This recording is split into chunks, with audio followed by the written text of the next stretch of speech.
The morning light filtered through the blinds as Ana Rodriguez stared at her reflection in the bathroom mirror. Crow's feet had begun to form at the corners of her eyes, and a few strands of gray peeked through her dark hair. At 42, she was old enough to be the mother of most of her classmates. She splashed cold water on her face and took a deep breath. "Just one more semester," she whispered to herself. "You can do this." 23 years ago, Anna had walked away from college. When her father fell ill, someone had to help run the family's small grocery store, and as the oldest of 5 children, that responsibility had fallen to her. Plans for a business degree were set aside, replaced by inventory spreadsheets and employee schedules. Now, with her youngest brother finally taking over the store management, Anna had returned to complete what she'd started all those years ago. The community college campus bustled with activity as Anna clutched her worn backpack tighter. Young students moved in groups, laughing and talking about weekend parties and social media posts. They navigated the hallways with the ease of people who belonged there. Anna felt like an imposter. Each day she questioned her decision to return, wondering if she had waited too long, if her mind had grown too rigid to absorb new information. Her schedule today included 2 morning classes, a lunch break, and then the one she dreaded most: intermediate mathematics with Professor Richard Winters. The class was a requirement for her business program, an obstacle she needed to overcome. Numbers had never been her enemy during her years managing the store's finances, but the abstract concepts in Professor Winters' class made her feel as though she were trying to read a foreign language without a dictionary. "Hey, Anna, wait up." Anna turned to see Lily Chen jogging toward her. At 25, Lily was younger than the typical student, but older than the fresh-faced teenagers that populated most classes. They had bonded during orientation, 2 non-traditional students finding comfort in not being alone. "Ready for the math torture chamber?" Lily asked, falling into step beside Anna. Anna groaned. "I stayed up until midnight trying to understand those problems from the last assignment. I'm still not sure I got them right." "Same here. I swear Winters enjoys watching us struggle." "Did you notice how he smirked when half the class failed that pop quiz last week?" They walked across the quad, their conversation shifting to lighter topics: Lily's daughter's dance recital, Anna's nephew's soccer game, the rising price of textbooks. These moments of normal conversation helped Anna feel less out of place, reminded her that life experience counted for something even in this academic setting. The mathematics building was the oldest on campus, with worn stone steps and heavy wooden doors that creaked when opened. Anna's stomach tightened as they approached room 237. Through the narrow window in the door, she could see Professor Winters already inside, tall and imposing as he arranged papers on his desk. At exactly 2:15, Professor Winters began his lecture, not bothering to check if everyone was present or ready. His voice was crisp, efficient, and completely devoid of warmth. Anna often thought he spoke as if words were a limited resource he couldn't afford to waste. "Today we'll be covering nonlinear equation systems and their applications," he announced, turning to write on the whiteboard. His handwriting was impeccable, each symbol precisely formed. "This builds on the concepts from Chapter 7, which I assume everyone has thoroughly read." Anna had read Chapter 7, 3 times in fact. She had highlighted passages, written notes in the margins, and watched tutorial videos online. Still, as Professor Winters filled the board with equations, her comprehension began to falter. She wrote frantically, copying everything without fully understanding, hoping she could decipher it later at her kitchen table. Beside her, Lily's expression mirrored her own confusion. Across the room, a group of younger students seemed to be following along effortlessly. One boy in the front row was even nodding as if what Professor Winters was saying was not only comprehensible but obvious. "Now, let's work through a simple example," Professor Winters said, writing a new set of equations on the board. "Who would like to suggest the first step in solving this system?" The classroom fell silent. Anna looked down at her notebook, avoiding eye contact. The equations on the board resembled the ones from her homework, but with additional variables that made them more complex. "No volunteers? How disappointing." Professor Winters surveyed the room, his gaze landing on students like a spotlight, making each person it touched squirm slightly. Perhaps Ms. Rodriguez would like to demonstrate her understanding? Anna's head snapped up, her heart suddenly pounding. She hadn't raised her hand. She never raised her hand. The strategy had worked. For 3 weeks, stay quiet, remain invisible, record everything, and figure it out later in the safety of her home. I'm not sure, she stammered, looking at the intimidating array of symbols. It's a straightforward application of what we covered last week, Professor Winters said, his voice carrying a note of impatience. Surely you remember? The silence in the room was deafening. Anna could feel 27 pairs of eyes on her. She tried to recall the previous week's lesson, but her mind had gone blank. I think you would first isolate the variable x in the first equation, she ventured, her voice barely above a whisper. Professor Winters' eyebrows rose slightly.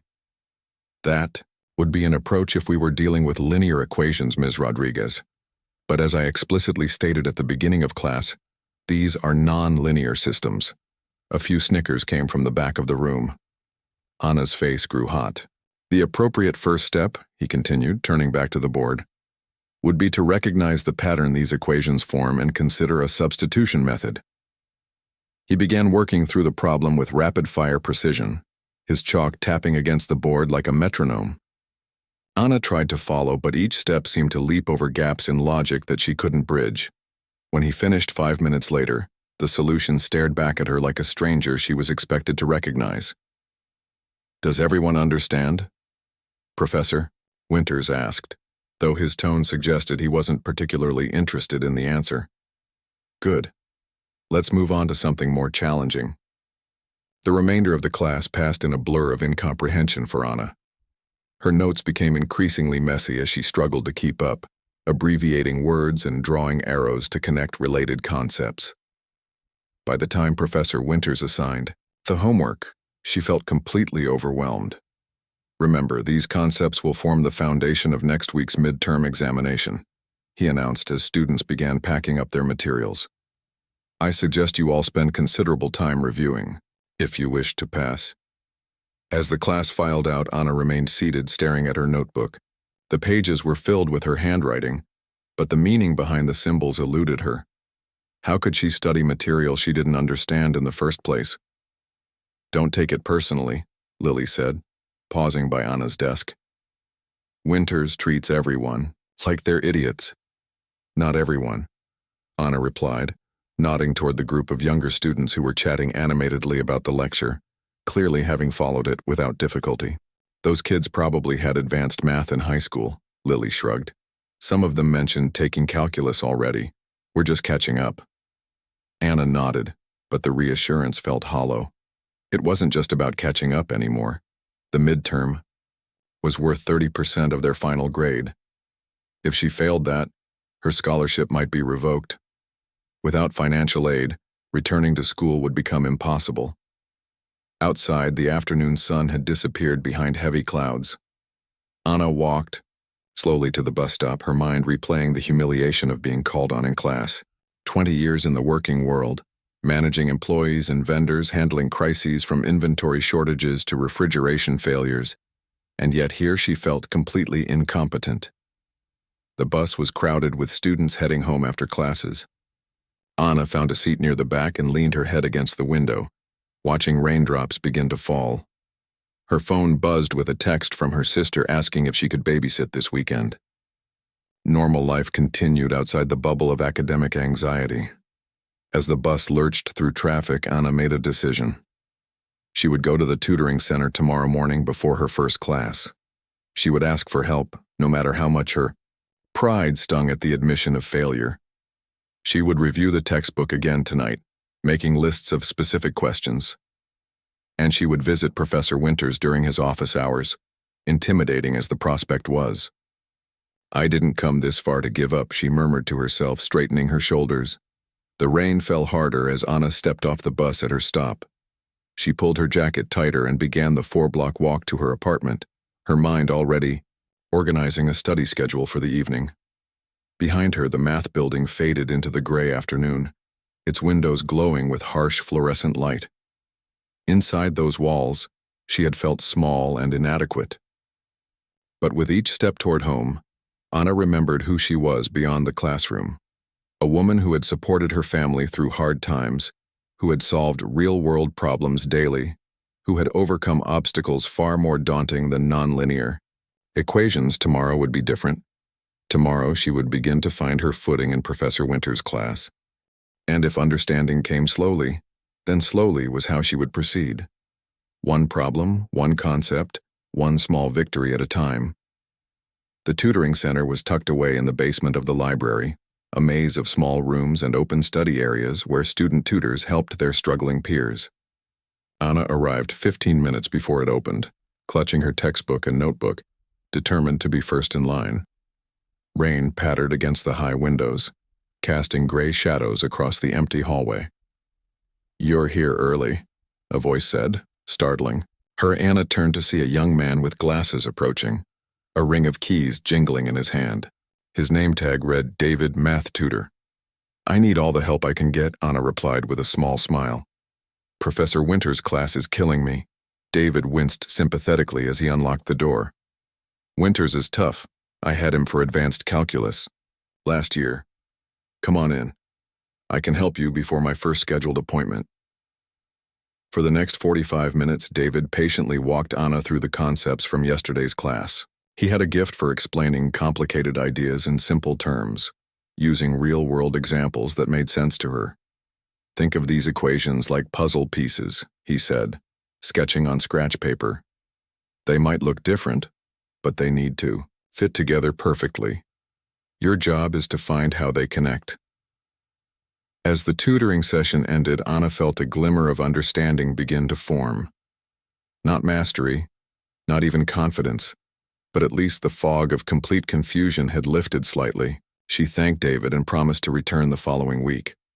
"One more thing," David said as she packed up her materials. "Professor Winters holds a review session every Friday afternoon for the midterm. Not many students go because, well, he's not the most encouraging teacher, but it might help." Anna nodded, adding the review session to her mental calendar. She would endure any amount of Winters' condescension if it meant passing his class. The rest of the week passed in a blur of classes, study sessions, and late nights at her kitchen table surrounded by practice problems. Anna's apartment grew messier as her focus narrowed to the upcoming midterm. Dishes piled in the sink, laundry remained unfolded, and her sister left increasingly concerned voicemails about Anna's absence from their usual Sunday family dinner. "I'm fine, just busy with school," Anna assured her when she finally called back. "I'll make it up to you after this test." By Friday afternoon, Anna's eyes burned from lack of sleep and her hand cramped from writing out equations over and over. Still, she forced herself to attend Winter's review session, arriving 10 minutes early to claim a seat near the front where she could see the board clearly. To her surprise, only 5 other students showed up. Lily wasn't among them. Anna recognized the confident young man who always sat in the front row during regular class, along with 2 of his friends who seemed equally at ease with the material. The remaining students were a middle-aged man who, like Anna, looked out of place among the younger college crowd, and a quiet girl who sat in the back during lectures, never speaking. Professor Winters entered exactly on time, his expression souring slightly at the small turnout. "Well," he said, placing his briefcase on the desk, "I suppose quality matters more than quantity." For the next hour, he reviewed the key concepts that would appear on Monday's exam, working through example problems at a slightly slower pace than his usual breakneck speed. Anna wrote frantically, interrupting occasionally to ask questions when she felt brave enough. To her surprise, Winters answered without his usual derision, though his tone remained clinical and detached. As the session wound down, Winters wrote a final problem on the board. "This," he announced, "is similar to what you might see as the last question on the exam. It combines several concepts we've covered and requires careful analysis." Anna stared at the complex system of equations, her heart sinking. Despite all her studying, all the tutoring sessions, this looked beyond her capabilities. She glanced at the confident young man in the front row, who was already beginning to work through the problem, his pencil moving swiftly across his paper. "I'll give you 10 minutes," Winters said, checking his watch. "Let's see who can solve it correctly." The room fell silent except for the scratch of pencils and the occasional frustrated sigh. Anna studied the problem, identifying the parts she understood and marking the sections that confused her. David's voice echoed in her mind. "Break it down into pieces." She began with what she knew, working methodically, referring to her notes when needed. 8 minutes later, Professor Winters looked up from his desk. "Time's almost up. Has anyone reached a solution?" The confident young man raised his hand immediately. "I got x equals 7, y equals 3, and z equals 4. Winters nodded. "And how did you arrive at that?" As the student explained his approach, Anna followed along, comparing his work to her own. She had taken a different route, focusing on substitution, rather than the elimination method he'd used. When she checked her final answers, they matched his. A small thrill ran through her. She had solved it correctly, even if she hadn't finished in time to raise her hand. "Very good, Mr. Chen," Winters said, a rare note of approval in his voice. "That's exactly right." The review session ended, and students began to file out. Anna lingered, organizing her notes and gathering courage. Finally, when the room had emptied, she approached Professor Winters' desk. "Excuse me, Professor," she began. "I wanted to ask about another approach to that last problem." Winters looked up, his expression neutral. "Yes, Ms. Rodriguez." Anna explained her method, walking through the steps she had taken.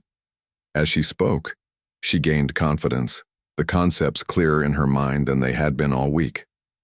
Winters listened, without interrupting. When she finished, he nodded slowly. "That approach is valid, though less efficient than Mr. Chen's method. However, it demonstrates an understanding of the underlying principles." Coming from Winters, it was practically high praise. Anna felt a weight lift from her shoulders. She wasn't hopeless after all. "Thank you for attending the review, Ms. Rodriguez," Winters said, returning to his papers. "I appreciate students who put in the effort, regardless of their natural aptitude." The backhanded compliment stung, but Anna refused to let it diminish her small victory. She thanked him and left, heading straight for the library to continue studying. The weekend passed too quickly. Anna barely left her apartment, emerging only for coffee and to stretch her legs around the neighborhood. By Sunday night, her eyes were bloodshot, and her brain felt like it had been stuffed with cotton wool. But she could solve most of the practice problems without referring to her notes. Monday morning arrived with clear skies and a knot of anxiety in Anna's stomach. She dressed carefully, as if the right outfit might somehow improve her mathematical abilities, and arrived at the exam room 30 minutes early. Other students trickled in, their faces reflecting various levels of confidence and terror. Lily slid into the seat beside her. "I thought about dropping the class," she confessed in a whisper.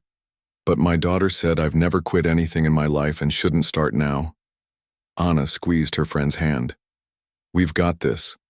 Just remember what David explained about breaking down the problems." Professor Winters entered the room carrying a stack of test booklets. "You have exactly 2 hours," he announced, passing them out. "Begin." Anna opened her test with trembling fingers.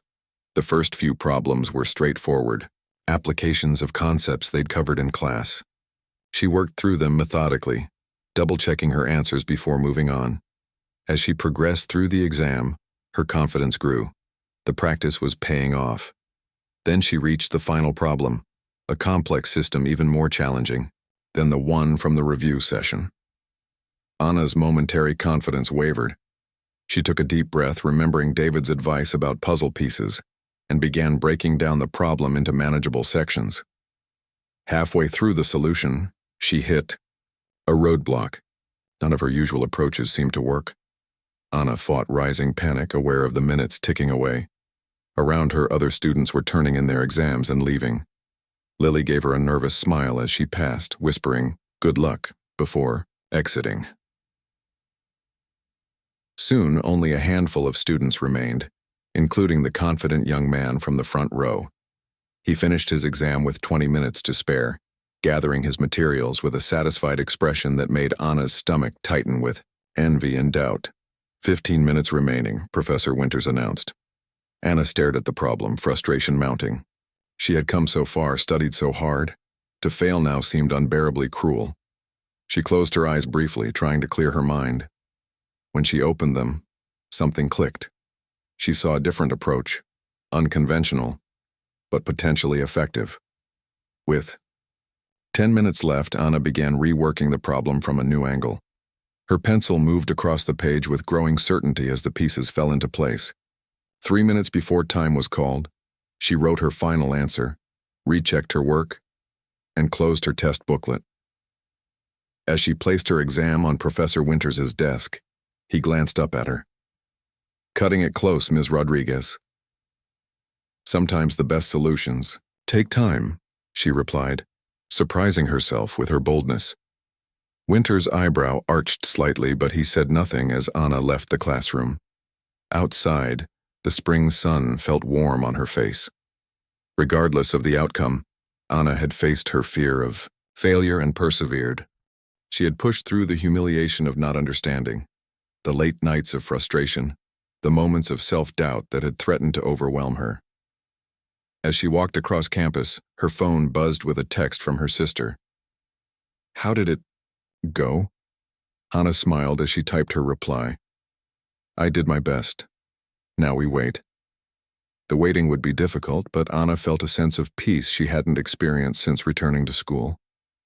She had rediscovered something important about herself during those long hours of study, a resilience that no test score could measure, a determination that defined her more truly than any academic achievement. Whatever Professor Winters' judgment might be, Anna knew her own worth extended far beyond the walls of that mathematics classroom. The grades were posted online 3 days after the exam. Anna sat at her kitchen table, laptop open before her, unable to click the link that would reveal her fate. Steam rose from her coffee cup, untouched as the minutes ticked by. Outside, rain tapped gently against the window, a soothing rhythm at odds with her racing heart. "Just do it," she muttered to herself, finally clicking the link. The page loaded, a simple spreadsheet of student IDs and corresponding grades. Anna's eyes found her number, then moved right to see her score. Percent, a C+. Not failing, but far from the excellence she had hoped for after all those hours of study. Anna slumped in her chair, disappointment washing over her. She had passed, yes, but barely. The confident young man from the front row had probably scored in the high 90s. Her phone rang, startling her from her thoughts. It was Lily. "Did you check?" Lily asked without preamble. "C+, Anna replied, trying to keep the disappointment from her voice. "That's great," Lily exclaimed. "I got a D. At least I passed, but I'm going to need serious help for the final." Anna felt a twinge of guilt for her reaction. She had passed. Given where she had started, perhaps a C+ was something to be proud of. "We should celebrate surviving winter's midterm," Lily suggested. "Coffee after class tomorrow?" Anna agreed, promising to meet her friend at the campus cafe. After hanging up, she closed her laptop and stood, stretching muscles stiff from tension. The weight of impending failure had lifted, replaced by a gentler pressure, the need to do better next time, to keep improving. She retrieved a small cardboard box from her bedroom closet, blowing dust from its surface. Inside were mementos from her grandfather, who had passed away 10 years earlier. Anna smiled as she lifted out an old leather-bound notebook, its pages yellow with age and covered in neat handwritten notes and diagrams. Grandfather Miguel had never finished elementary school, forced to work in the fields from a young age to help support his family. Despite his lack of formal education, he had taught himself mathematics, physics, and engineering through borrowed books and sheer determination. By the time Anna knew him, he could calculate complex measurements in his head faster than most people could use a calculator. "Numbers are just a way of seeing the world clearly," he had told her once, showing her how to estimate the height of a tree using its shadow and the angle of the sun. "They're tools, like hammers and saws. Nothing to fear. Anna hadn't thought about her grandfather's lessons in years. Now, turning the pages of his notebook, she found herself drawn to his unique way of approaching problems. His methods weren't always conventional. He had developed his own shortcuts and visualizations, but they worked. And more importantly, they made sense to him. The next day in class, Professor Winters returned the graded exams, his expression as impassive as ever.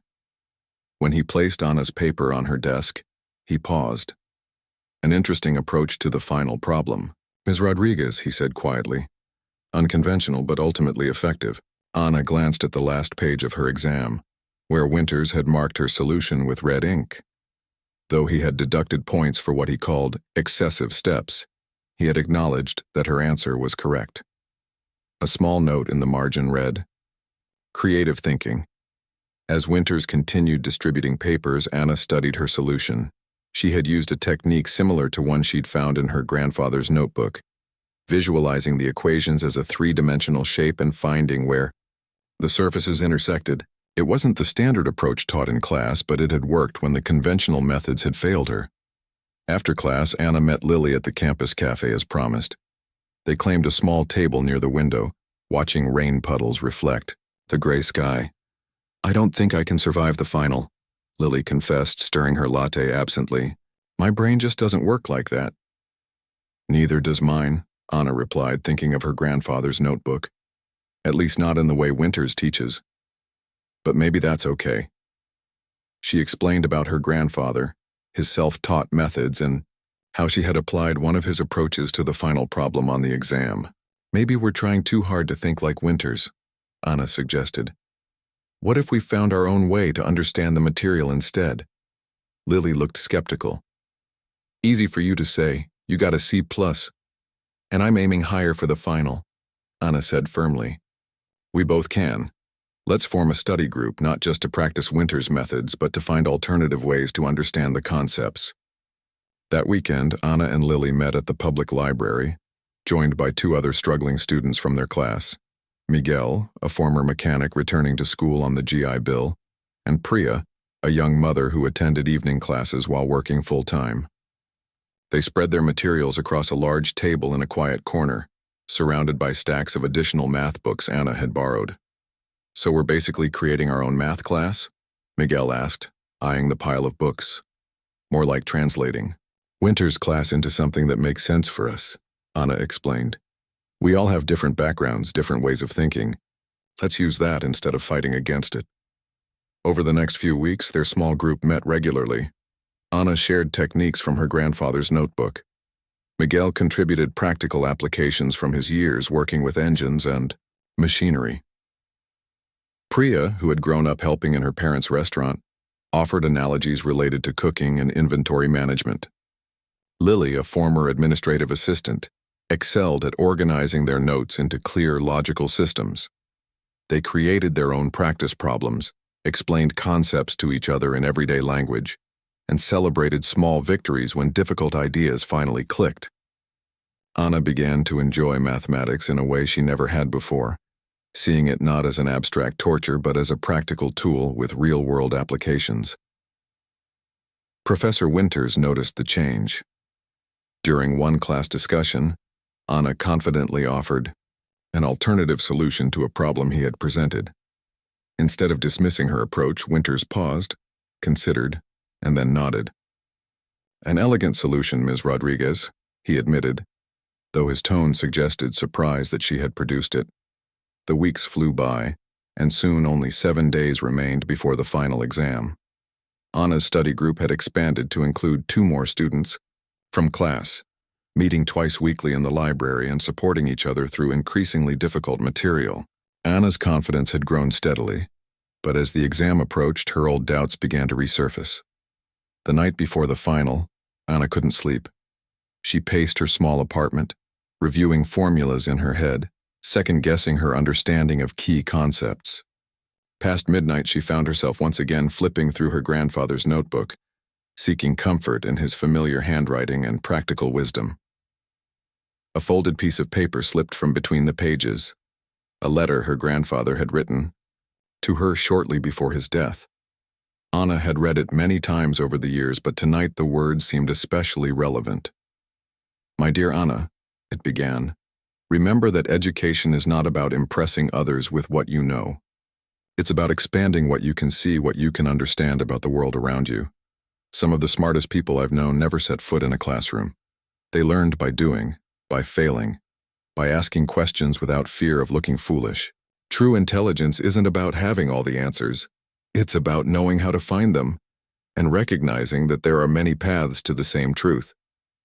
Anna refolded the letter carefully, a sense of calm settling over her. Tomorrow's exam was important, yes, but it wasn't a measure of her worth or her intelligence. It was simply one more challenge to face, one more problem to solve in her own way. Morning arrived with unexpected sunshine after weeks of rain. Anna dressed thoughtfully, packing extra pencils and her calculator. As she locked her apartment door, a text message arrived from Lily. "We've got this. Your grandfather would be proud." The examination room was silent as students filed in, tension visible in hunched shoulders and nervous glances. Anna took her usual seat, breathing deeply to calm her racing heart. Professor Winters entered precisely on time, carrying a stack of test booklets. "You have 3 hours," he announced, his voice echoing in the quiet room. "This exam will test not only your knowledge of specific techniques but your ability to apply mathematical thinking to unfamiliar problems. Good luck." As the test booklets were distributed, Anna caught Lily's eye across the room. They exchanged small, determined smiles before turning their attention to the exam. Anna opened her test and read the first problem. It was challenging but straightforward, the kind of question they had practiced dozens of times in their study group. She began working methodically, hearing her grandfather's voice in her mind. "Take your time. See the patterns. Trust what you know." The first hour passed quickly as Anna worked through the initial problems. Some required Winter's preferred methods, which she applied correctly. Others allowed for creativity. And here Anna drew on the alternative approaches she had discovered with her study group. 2 hours in, she reached the final problem, clearly the most difficult on the test. It covered multiple concepts and required several steps to solve. Anna read it carefully twice before picking up her pencil. This would determine whether she earned the B she hoped for or settled for another C. Unlike during the midterm, panic didn't overwhelm her. Instead, Anna felt a curious sense of calm as she studied the problem from different angles, considering various approaches. The answer didn't reveal itself immediately, but she trusted it would come if she remained patient and methodical. Then, as she sketched a diagram similar to one in her grandfather's notebook, something clicked. Anna saw the problem in a new light, not as an intimidating wall of symbols and constraints, but as a puzzle with a hidden pattern. She began writing rapidly, the solution unfolding with unexpected clarity. When Professor Winters called time, Anna had just finished reviewing her final answer. She handed in her exam with a quiet confidence, noticing that Lily and Miguel both looked cautiously optimistic as they submitted their papers as well. Outside the classroom, the study group gathered, briefly comparing notes on the test. "That last problem," Priya said, shaking her head. "I'm not sure I got it right, but at least I understood what it was asking." "That's progress," Anna replied with a smile. 2 months ago, we were all just copying formulas without understanding them." As they said their goodbyes, promising to meet for coffee when grades were posted, Anna felt a sense of accomplishment that went beyond whatever score she might receive. She had faced a challenge that once seemed insurmountable. More importantly, she had found her own path through it, drawing strength from her past and creating new connections in the present. Walking home in the warm afternoon sun, Anna thought of her grandfather and his belief in the many paths to truth. Perhaps that was the most valuable lesson she had learned this semester. Not a formula or a theorem, but the understanding that her unique perspective had value, that her life experience was an asset rather than a liability. Whatever tomorrow might bring, Ana Rodriguez was no longer the woman who had felt small and inadequate in that classroom on the first day. She had found her voice, her confidence, and her own way of seeing the world clearly through the language of numbers. The final grades were posted 2 weeks after the exam. Anna received an email notification while working her weekend shift at the grocery store, helping out her brother during the busy holiday season. She couldn't check her results until her lunch break, spending the morning stocking shelves with her mind elsewhere, wondering what Professor Winters had thought of her unconventional solutions. When Anna finally sat down in the break room and opened the college portal on her phone, she stared in disbelief at the screen. She blinked, sure she had misread it. But there it was, clear as day, an B in intermediate mathematics. Everything okay? Her brother asked, noticing her expression as he passed through the break room. I got an A in math, Anna said, her voice filled with wonder. I actually got an A. Her brother grinned. Of course you did. You're the smartest person I know. Anna rolled her eyes, but she couldn't stop smiling. Quickly, she texted her study group. Responses came in rapidly. Lily had earned a B, Miguel a B+, and Priya a B. They had all passed, all improved significantly from their midterm scores. Celebration dinner tonight, Lily texted. My house, 7 p.m., no excuses. That evening, Anna brought a homemade flan to Lily's small apartment, where the study group had gathered to celebrate their success. They sat around Lily's dining table, sharing a potluck meal and stories about their exam experiences. I still can't believe Winters gave me a B, Lily said, shaking her head. I was hoping for a C at best. It's because you understood the material, Anna pointed out. Not just memorized it. That's thanks to you, Miguel added, raising his glass in Anna's direction. Your grandfather's methods made everything click for me. As they finished dinner, the conversation turned to the next semester and their future classes. Anna felt a bittersweet twinge. Their little group would likely scatter as they moved on to different courses. The unexpected friendship they had formed had become precious to her. I'm taking statistical analysis next term, Priya mentioned. I heard it's even harder than Winter's class. Maybe we should keep our study group going, Anna suggested. Different classes, same approach. The others agreed enthusiastically, and they spent the rest of the evening planning their schedule for the coming semester. When Anna finally left Lily's apartment, her heart felt full. She had not only survived Professor Winters' class, but had found a community in the process. The following Monday marked the beginning of the 3-week winter break.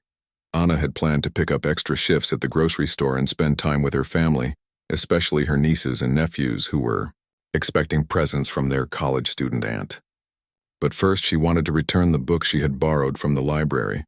The campus was quiet, most students having already left for the holiday. Light snow dusted the walkways as Anna made her way to the library, her breath visible in the cold air.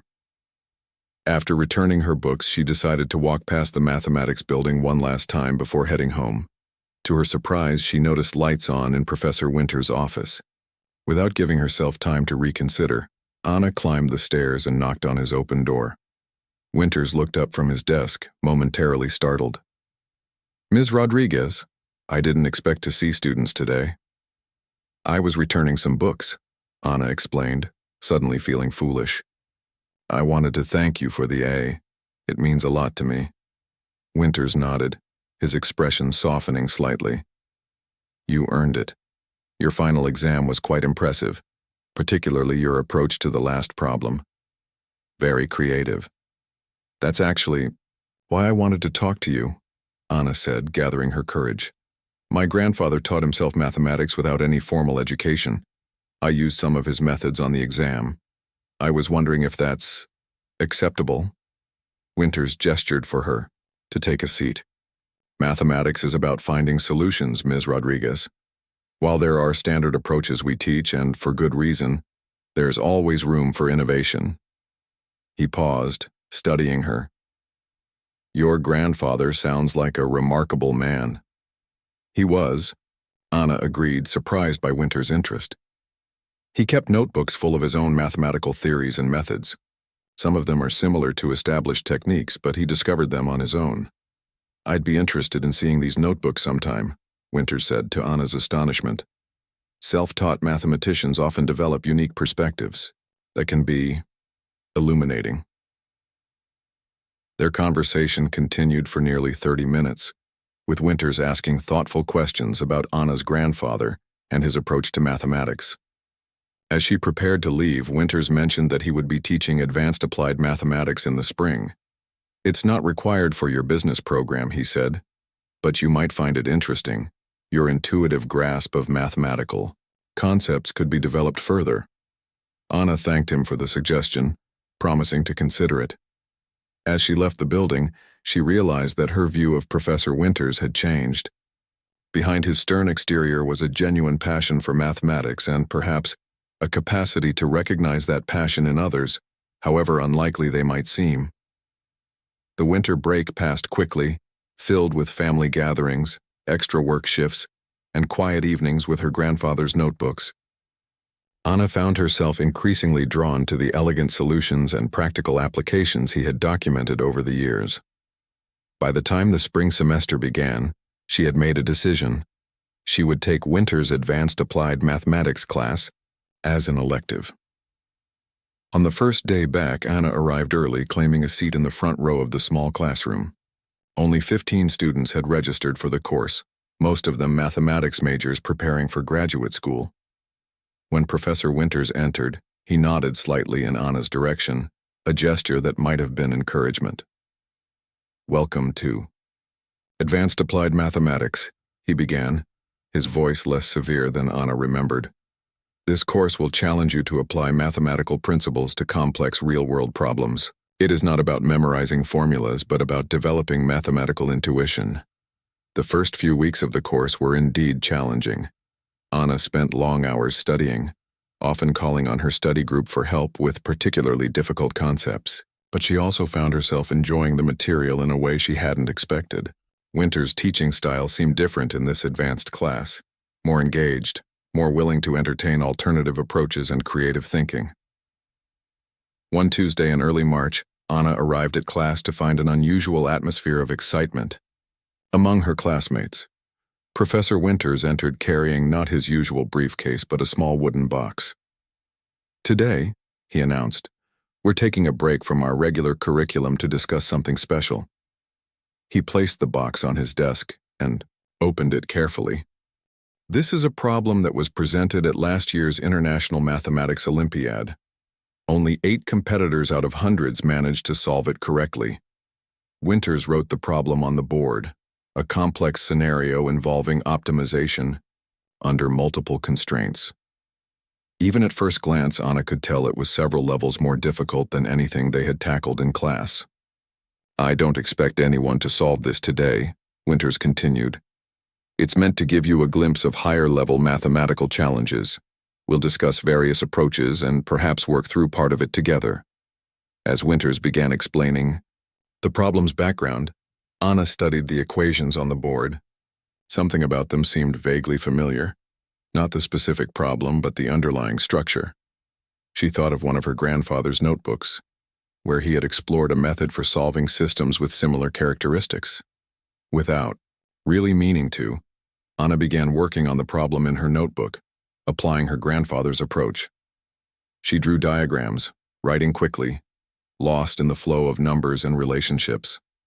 Around her, other students were taking notes on Winter's explanation, but Anna barely heard him, focused entirely on the patterns emerging in her work.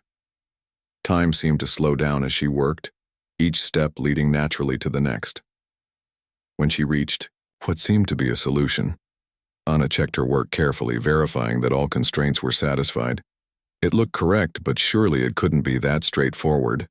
This was supposed to be an extremely difficult problem. Anna looked up, suddenly aware that the classroom had fallen silent. Professor Winters had stopped speaking and was looking directly at her.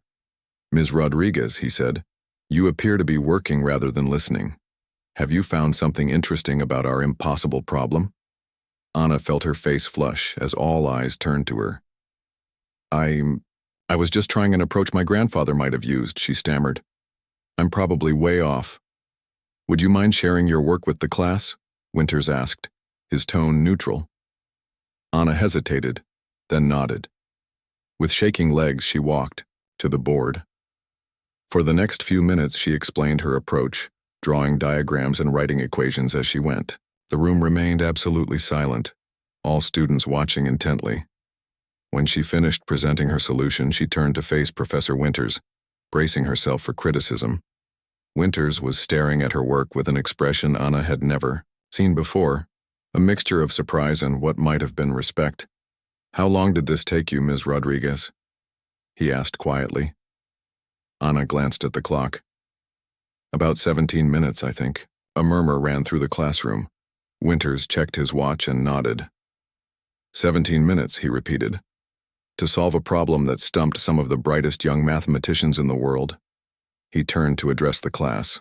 "What Ms. Rodriguez has demonstrated is not just mathematical skill, but a fundamentally different way of seeing the problem. This is the kind of innovative thinking that advances our field." Anna stood frozen, unable to believe what she was hearing. Was Professor Winters, the same man who had humiliated her in front of her classmates just months ago, actually praising her solution? "May I ask where you learned this approach?" Winters inquired, genuine curiosity in his voice. "From my grandfather's notebooks," Anna replied. "He worked as a carpenter most of his life, but he loved mathematics. He used to say that most problems have hidden symmetries that make them simpler than they appear." Winters nodded slowly. "Your grandfather was right, and he clearly had an exceptional mathematical mind, as do you, Ms. Rodriguez." The remainder of the class passed in a blur for Anna. When the session ended, several students approached her, asking questions about her method and requesting her help with other challenging problems. Anna answered as best she could, still dazed by what had happened. As the classroom emptied, Professor Winters called her back. "Ms. Rodriguez, I owe you an apology," he said, his usual formality giving way to something more genuine. "When you first joined my intermediate mathematics class, I made assumptions about your abilities based on prejudices. I should have recognized in myself I was wrong." Anna was speechless. Of all the surprising events of the day, this was perhaps the most unexpected. "Your grandfather's notebooks," Winters continued. "Would you consider allowing the mathematics department to digitize them? His methods could be valuable teaching tools, particularly for students who struggle with traditional approaches." "I think he would have liked that," Anna replied, thinking of her grandfather's letter about education being a way to expand what you can see.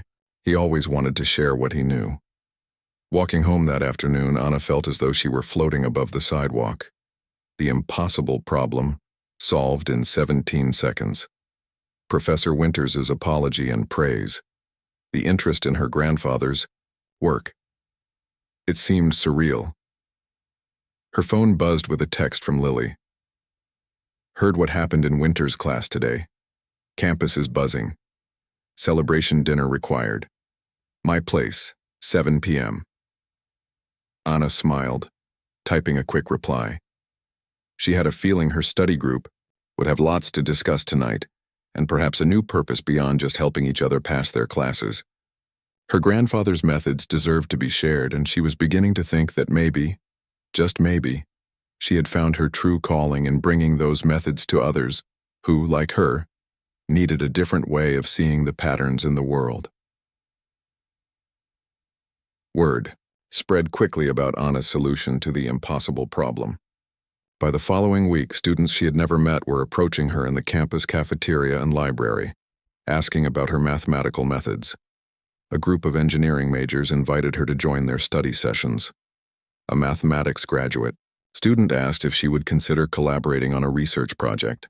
"I don't understand why everyone's making such a big deal about this," Anna told Lily over coffee. "It was just one problem. One problem that only 8 people in an international competition could solve," Lily reminded her. "And you did it in 17 minutes without any special training. That's not normal, Anna." Anna shrugged, uncomfortable with the attention. She had never sought the spotlight, never considered herself exceptional. She was just a woman trying to finish her degree, using methods her grandfather had taught her. On Thursday afternoon, Anna received an email from Professor Winters requesting a meeting in his office the next day.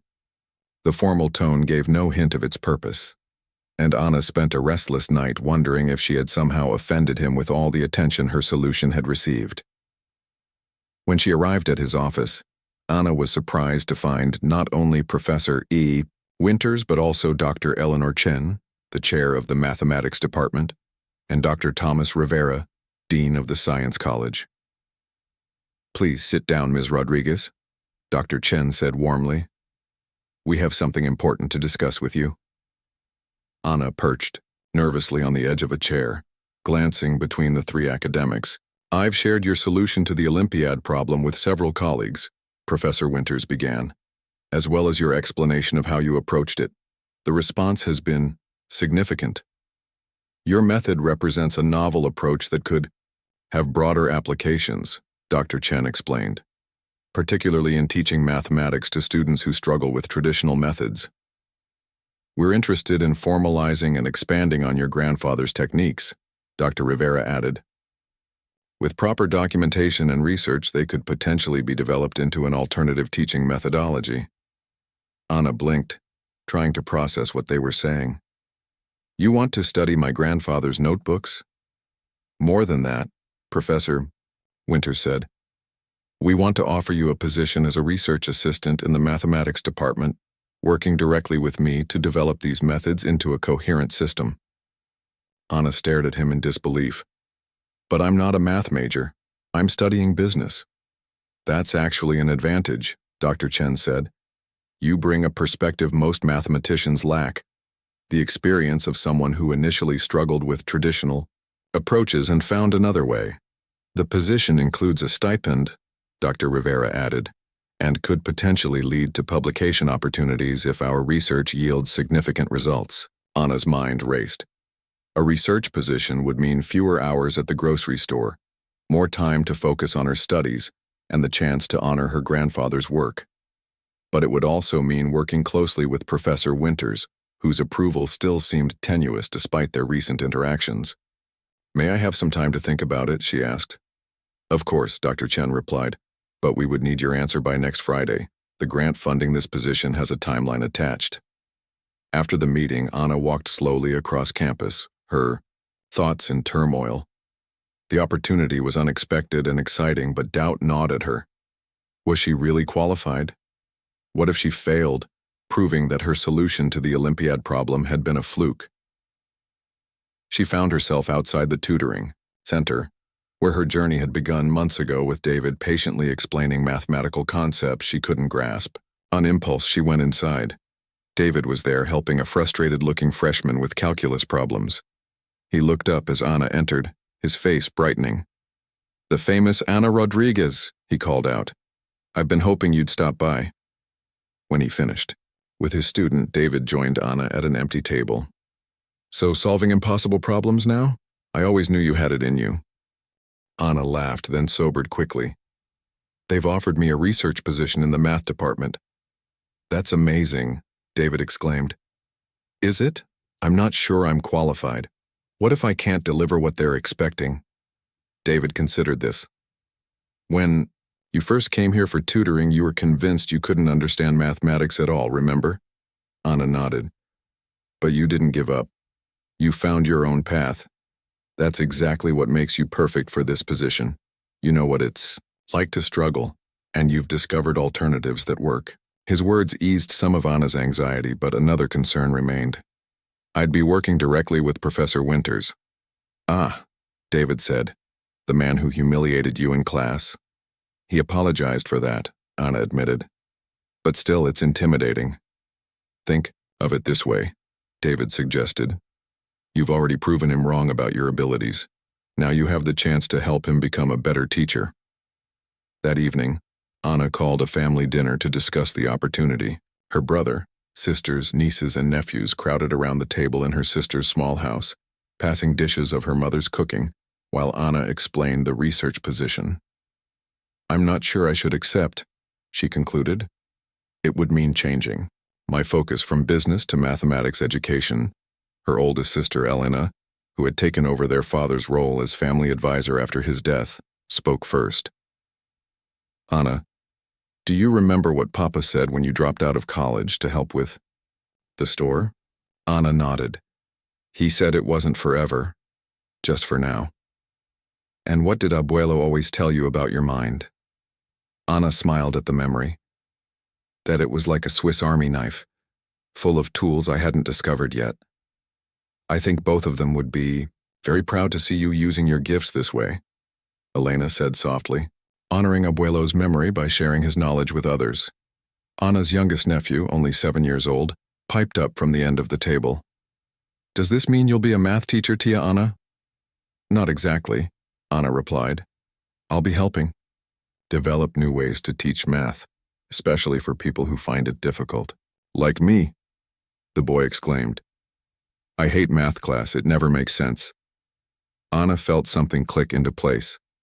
How many students felt that same frustration? How many gave up, convinced they simply weren't math people, when perhaps they just needed a different approach? Her grandfather's methods had opened doors for her that she thought were permanently closed. Maybe she could help open those doors for others. The next morning, Ana emailed Professor Winters accepting the position. The transition from business student to mathematics researcher wasn't seamless. Ana still completed her business degree, attending evening classes while spending her days in the mathematics department. Professor Winters proved to be a demanding mentor, expecting the same level of insight she had shown with the Olympiad problem on a daily basis. There were moments of frustration on both sides, times when Ana doubted her decision, but there were breakthroughs as well. The first came 3 months into their research when Ana successfully translated one of her grandfather's most complex methods into a format that could be taught to others. They tested it with a group of struggling students from the remedial mathematics program, with promising results. Your grandfather was a genuine mathematical innovator, Professor Winters told her one afternoon, as they reviewed the test results. Without formal training, he developed approaches that anticipated some recent advances in the field. Imagine what he might have accomplished with proper education. He wouldn't have wanted that, Ana replied thoughtfully. He always said his perspective came from being outside the system, seeing patterns others were trained not to notice. Winters considered this. Perhaps that's the most valuable aspect of your work here, Ms. Rodriguez. You're bridging those worlds, formal, mathematical training and intuitive understanding. By the end of her first year as a research assistant, Ana had helped develop a pilot program for the university's remedial math courses based on her grandfather's methods. The preliminary results were encouraging.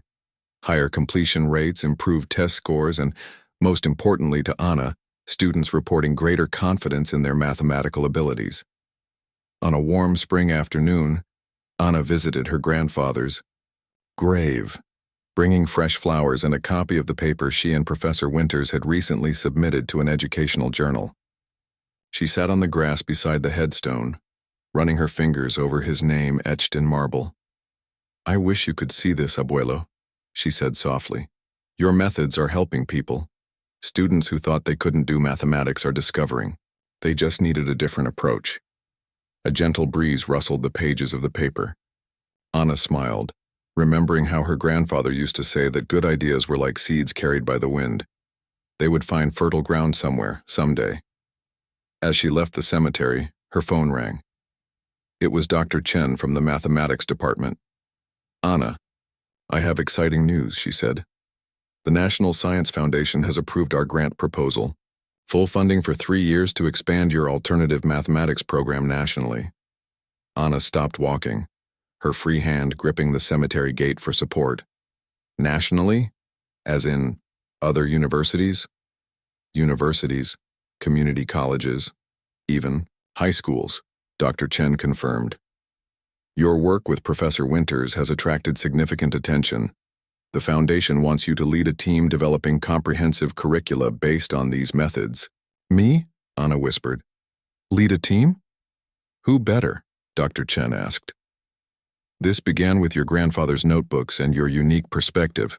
You're the bridge between these innovative methods and the educational system. That evening, Ana's study group, still meeting regularly despite having moved on to different academic paths, gathered at her apartment to celebrate. Lily, now pursuing a teaching credential, brought champagne. Miguel, halfway through an engineering degree, made his famous tacos. Priya, working on a business degree while raising her children, brought a cake decorated with mathematical symbols. To Anna, Lily toasted, raising her glass, who proved that being bad at math is often just being taught in the wrong way. And to her grandfather, Miguel added, who created a mathematical legacy without ever setting foot in a university. Later, after her friends had gone home, Anna sat at her kitchen table surrounded by her grandfather's notebooks. She had spent the past year organizing and annotating them, transforming his personal observations into a system others could learn and teach. Now that work would reach far beyond what she had imagined, Anna opened the oldest notebook, smiling at the familiar handwriting. On the first page, her grandfather had written a quote from Albert Einstein, "The only real valuable thing is intuition." Below, it in her grandfather's careful script was his response. Intuition is not magic. It is recognizing patterns others have been trained not to see. Anna traced the words with her finger, thinking of her journey from that humiliating moment in Professor Winter's classroom to her current position. The simple woman who couldn't solve a basic equation was now leading a national project to transform mathematics education. All because her grandfather had taught her to see patterns differently, and because she had found the courage to trust that vision even when others dismissed it. Tomorrow would bring new challenges, curricula to develop, team members to hire, presentations to give. But tonight, Anna simply sat with the knowledge that the path that had seemed like a detour, returning to college as a 42-year-old woman, struggling through a required mathematics class, had actually been the beginning of her true calling, and somewhere she was certain her grandfather was smiling.